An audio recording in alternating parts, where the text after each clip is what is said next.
பயணங்கள் பிரயாணங்கள் சார்ந்த விஷயங்களில் கண்டிப்பாக ஏதோ ஒரு தைரியமான விஷயங்களை வந்து நீங்கள் செய்ய போகிறீங்க, ஒரு அட்வென்ச்சரஸான ஒரு விஷயங்கள் செய்ய போகிறீங்க அப்படின்னு இருக்குது. ஏன்னா பிகாஸ் மனதளவில் கம்ப்ளீட் ஒரு ரெக்கவரி கிடைக்க போகுது, உங்களுக்கு உடல் ரீதியாகவும் ஒரு தெம்பு கிடைக்க போகுது அப்படின்னு இருக்குது. ஸோ இது எல்லாமே உங்களுக்கு உங்களுடைய உள்ளுணர்வு சார்ந்த விஷயங்கள்லேருந்து தான் வந்து உருவாகும் அப்படின்னு இருக்குது. ஸோ வரக்கூடிய நாட்கள்லேருந்து நீங்கள் பௌர்ணமி அப்போது உங்களுக்கு பிடிச்ச இஷ்ட தெய்வத்தையோ இல்லை பிரபஞ்சத்தையோ நினச்சி நீங்கள் ஒரு கிளென்சிங் ஒரு ஹீலிங் வந்து எடுத்துக்கிறது ரொம்ப நல்லதாக இருக்கும் உங்களுக்கு.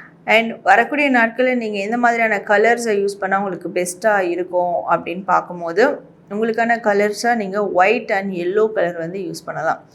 ஸோ இந்த 2 கலரும் யூஸ் பண்ணும் போது உங்களுக்கு மிகப்பெரிய ஒரு ஸ்பிரிச்சுவல் ரீதியான ஒரு சப்போர்ட்டிவ் எனர்ஜி கிடைக்கும். அண்டு உங்களுக்கு மனம் சார்ந்த பிரச்சனைகள் கண்டிப்பாக தீர்வுக்கு வரும். அது பெர்மனெண்ட்டாக இருக்கும், ஸ்டாண்டர்டாக இருக்கும். மனதளவில் ரொம்ப கான்ஷியஸாக அவேர்னஸாக இருப்பீங்க. கும்பம் ராசி, உங்களுக்கான டாரோ கார்ட் ரீடிங் கைடன்ஸ் பார்த்தோம். ஸோ இந்த சூழலில் நீங்கள் எந்த முருகரை வழிபடுறது உங்களுக்கு பெஸ்ட்டாக இருக்கும் அப்படின்றத பார்க்கலாம்.